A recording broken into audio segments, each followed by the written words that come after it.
నారా రోహిత్ గారు. Hi sir. Hi sir. Hi. చాలా ప్లెజెంట్గా ఉంది టీజరు. Thanks sir. నా క్వశ్చన్ ఏంటంటే, అంటే మీరు 5 years నుంచి డైరెక్టర్ గారితో ట్రావెల్ చేస్తున్నా అన్నారు.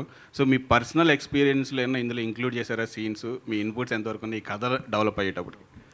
పర్సనల్ ఎక్స్పీరియన్స్ లేవు కానీ బట్ సెన్సిబిలిటీస్ అలైన్ అయ్యాయి.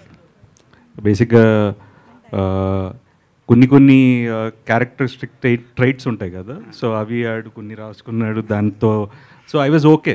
అంటే ఐ డోంట్, నేను బాణం అనే సినిమా నేను 24 అప్పుడు నేను చేశాను. It is above my age actually. But when ఈ set this I was okay. ఇలా హెయిర్కి రంగు వేసుకోవాలి, ఓపెనింగ్ షాట్ అదే అండి మీద అన్నాడు. ఓకే ఫైన్, మామూలుగా కూడా వేసుకుంటున్నాం కదా, పర్లేదు అనుకున్నాను.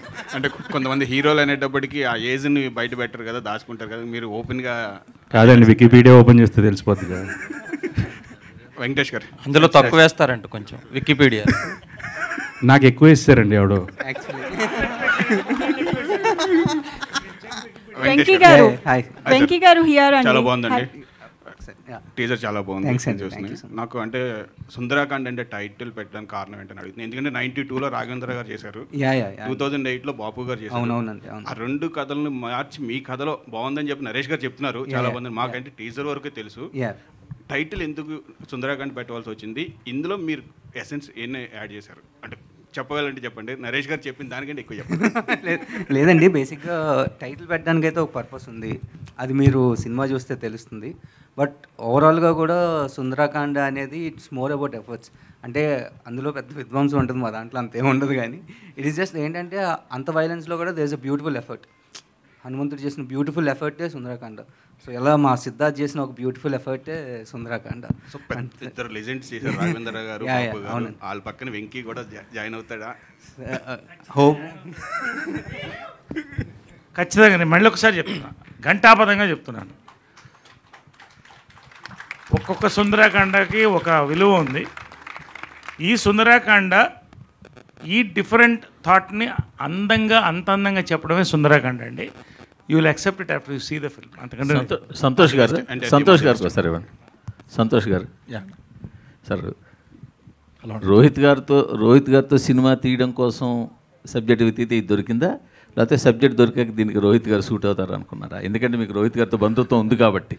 రెండు కాదండి, బేసికల్గా I mean as you know that నేను అన్నయ్య కజిన్. సో వెంకీ కూడా లైక్ నాకు 5 years నుంచి తెలుసు. సో స్టోరీ డిస్కషన్స్లో చాలా ఉన్నాయి స్టోరీస్. సో ఇది కూడా వన్ ఆఫ్ ద స్టోరీ అనమాట.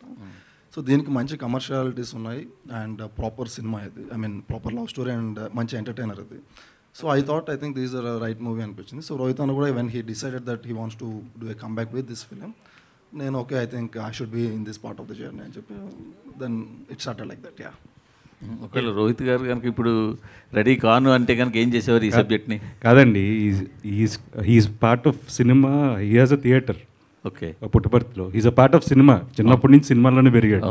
సో అండ్ ఈ కథ అప్పటి నుంచి he's been travelling almost 5 years, last 10 years నుంచి. బట్ ఏంటంటే he wanted to do this film.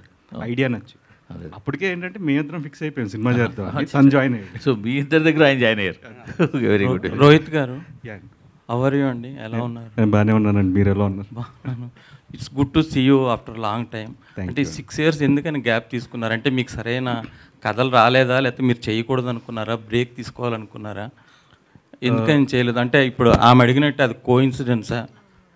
No, కోఇన్సిడెన్సే అండి. అంటే ఇప్పుడు 2017-18లో నేను చేసిన సినిమాలు నాకు నచ్చలేదండి. ఐ వాజ్ లైక్ కమర్షియల్ సినిమాలు చేస్తే వర్కౌట్ అవుతాయనే మైండ్ సెట్లోకి వెళ్ళిపోయి ఐ స్టార్టెడ్ డూయింగ్ చాలా డిఫరెంట్ నాకు నచ్చనివి వాడతా ఏమో అని చెప్పి చేయడం మొదలెట్టాను.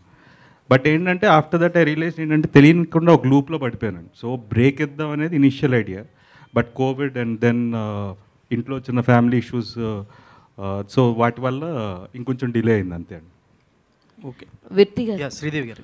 ఇప్పుడు థియేటర్స్కి కూడా జనాలు రావట్లేదని అంటున్నారు కదండి, అంటే ఎట్లా తీసుకుంటారు? కొంచెం చిన్న సినిమాలకి రావట్లేదు, ఓన్లీ పెద్ద సినిమాలకే ఓపెనింగ్స్ ఉంటున్నాయి, ఆ తర్వాత మళ్ళీ ఏ సినిమా వచ్చినా కూడా జనాలు రావట్లేదు అని అంటున్నారు కదా ఇప్పుడు. అలా అనేది ఏం లేదండి. ఇప్పుడు బెస్ట్ ఎగ్జాంపుల్స్ 3-2 హిందీలో. You name the biggest Bollywood stars, వాళ్ళకంటే ఏంటంటే 3-2 బిగ్గెస్ట్ బిజినెస్. అంటే కంటెంట్ మీద నమ్మకం. సో సినిమా బాగుందంటే ఖచ్చితంగా థియేటర్లకు వస్తారు. సో తెలుగులో మీరు సామాజిక వర్గం నా సినిమా తీసుకోండి, అలా ఎన్నో సినిమాలు బేబీ ఎవ్రీథింగ్. సినిమా బాగుంటే ఖచ్చితంగా జనాలు థియేటర్కి వస్తారండి. సినిమాకి పెద్ద చిన్న తేడా తెలియదండి, బాగుందా బాగాలేదా అంతే. అంటే ఓటీటీ ఇంపాక్ట్ ఉందంటారా? ఓటీటీలో సినిమా వస్తుందండి 3 వారాల తర్వాత, అలా అని చెప్పి ఈరోజు చూడకుండా ఉండలేం కదా.